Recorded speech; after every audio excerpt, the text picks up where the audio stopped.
Saludos, yo soy María Ferrera. Les voy a estar hablando acerca de la definición y gestión del problema de investigación.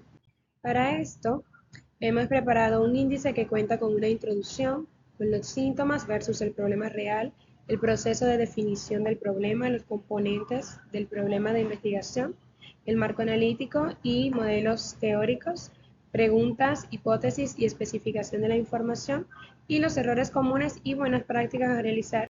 Y finalmente cerraremos con las conclusiones. De manera inicial queremos destacar el por qué es crítico definir el problema. Lo real es que una investigación de mercado, sin importar cuán sofisticada sea su metodología, carece de valor si parte de un problema mal definido. De hecho, Malotra en el capítulo 2 especifica claramente. De hecho, el paso más importante en toda la investigación es precisamente la definición del problema. Inclusive destaca que un problema bien definido es un problema mitad resuelto. Algunos puntos claves que podemos mencionar acerca de esto es que una definición deficiente lleva a recolectar datos que resultan ser irrelevantes, desperdician recursos y hacen que se tomen decisiones equivocadas. La investigación debe estar orientada a decisiones y si no ayuda a decidir algo, entonces esta no resulta útil.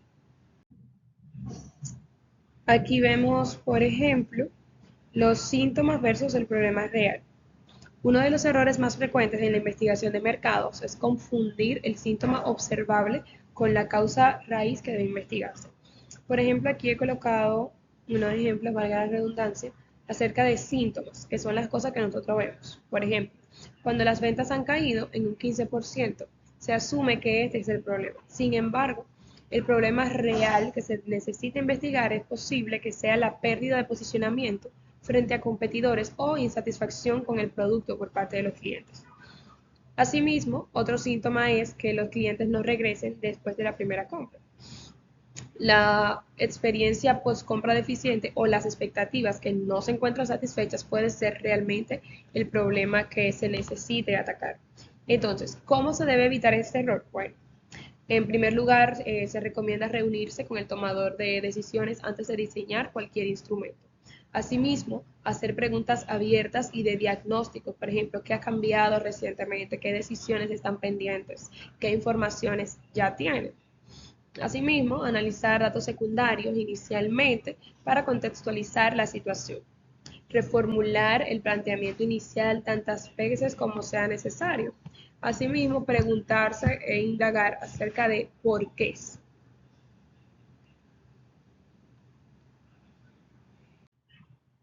Cuando hablamos acerca del proceso de definición del problema, Malotra ya propone un proceso bastante estructurado que incluye lo que es la discusión con tomadores de decisión, la investigación del entorno y el análisis de datos ya disponibles antes de formular el problema de investigación. El primer paso es la realización de entrevistas con expertos y tomadores de decisiones, buscando identificar cuáles son los que se encuentran involucrados en la situación, comprender el entorno del problema, qué es lo que está en juego, cuáles son los recursos que hay disponibles, así como aclarar el uso que se le dará a la información recolectada.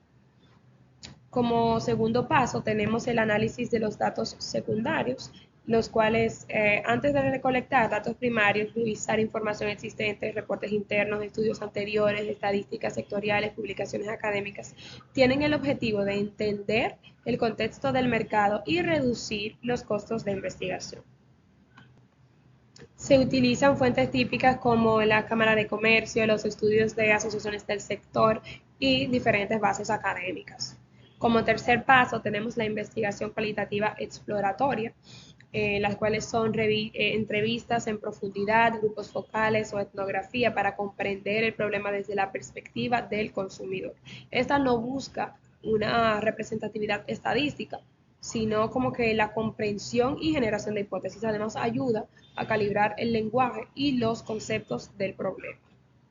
Finalmente, tenemos lo que es la formulación del problema, que con toda la información que hemos mencionado anteriormente, se formula el problema de decisión gerencial y el problema de investigación de mercados. El problema de decisión general responde qué es lo que debe hacer el gerente y el problema de investigación de mercado, cuál es la información que se necesita para apoyar esta decisión. Entre los componentes del problema de investigación tenemos la definición del problema, los componentes específicos y el alcance del problema. Para la definición del problema, este es un enunciado amplio que describe la situación que se quiere investigar. Debe ser ni muy amplio, o sea, no debe investigar directamente todo el mercado completo, ni muy estrecho, que mida solamente una variable de manera exacta. En los componentes específicos del problema tenemos subpreguntas que descomponen el problema en partes investigables. Estos deben ser exhaustivos, o sea que deben cubrir todos los aspectos relevantes y mutuamente excluyentes. En cuanto al alcance del problema, se debe definir explícitamente qué es lo que está incluido y qué no en la investigación. Asimismo, se debe delimitar geográficamente, temporalmente y por segmento. Acá tenemos el marco analítico y los modelos teóricos. Entre los componentes del marco analítico tenemos, por ejemplo, los modelos teóricos, que son teorías establecidas que explican el fenómeno. Un buen ejemplo de esto es la pirámide de Maslow aplicada al consumo. También tenemos aquí los modelos gráficos, que son diagramas de flujo que ilustran las relaciones entre las variables, los cuales facilitan la comprensión del equipo investigador y del cliente. Y tenemos modelos matemáticos, que son ecuaciones o funciones que formalizan relaciones cuantitativas, las cuales son útiles en etapas causales. Entonces aquí colocamos por qué es importante el marco teórico. Bueno, este justifica la selección de las variables a medir, orienta el tipo de diseño de investigación, si es exploratorio, si es descriptivo, si es causal. Asimismo, permite interpretar los hallazgos con rigor académico y profesional y facilita la comprensión con estudios similares. Una vez se establece el marco teórico, el investigador debe traducirlo a preguntas de investigación concretas, hipótesis comprobables y una lista detallada de la información requerida. Por ejemplo, para las preguntas de investigación, estas deben ser formuladas como preguntas abiertas que guían el estudio. Deben derivarse directamente de los componentes del problema. Para la hipótesis, estas deben presentar respuestas tentativas y comprobables a las preguntas de investigación, deben ser falsables, redactadas de forma que puedan ser rechazadas solamente con datos. Y tipos, claro, deben ser o pueden ser descriptivas, las cuales describen un fenómeno, relacionales, las cuales establecen asociaciones entre diferentes variables, o causales, las cuales establecen las causas y efectos. Para la especificación de la información, Malotra sugiere elaborar una lista detallada de toda la información que el estudio debe producir para responder las preguntas y las hipótesis. Entre estas categorías, por ejemplo, se encuentran los datos de comportamiento, las actitudes y percepciones, las características demográficas y las informaciones de contexto. Ahora estaremos viendo lo que son los errores comunes y las buenas prácticas. Esta tabla ejemplifica claramente cómo funcionan estos errores y qué realmente sería una buena práctica. Por ejemplo, entre errores frecuentes tenemos definir el problema demasiado amplio, lo cual ocurre por falta de foco gerencial o por miedo a omitir diferentes variables. Una buena práctica sería descomponer en componentes y priorizarlos. Otro error es definir el problema demasiado estrecho. Esto ocurre normalmente porque sucede un sesgo del investigador o presiones de tiempo.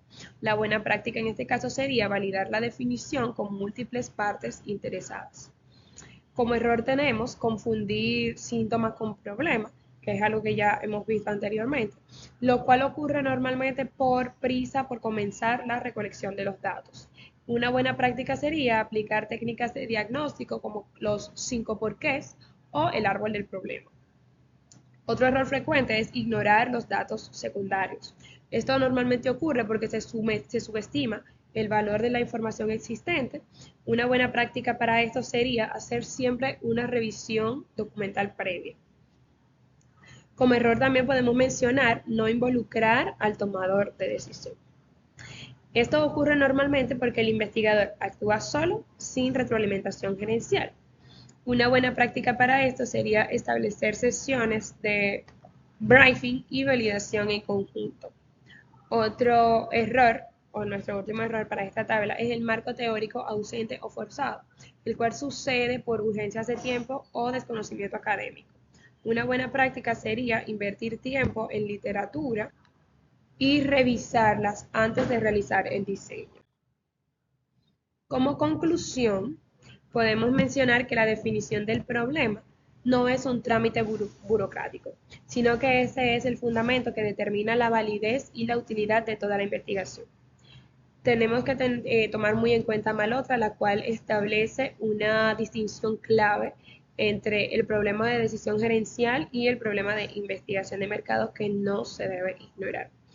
Asimismo, un buen investigador de mercados es también un buen diagnosticador, debe saber escuchar, preguntar y reformular antes de recolectar datos. El marco teórico no es un adorno académico, sino que este orienta el diseño, la medición y la interpretación.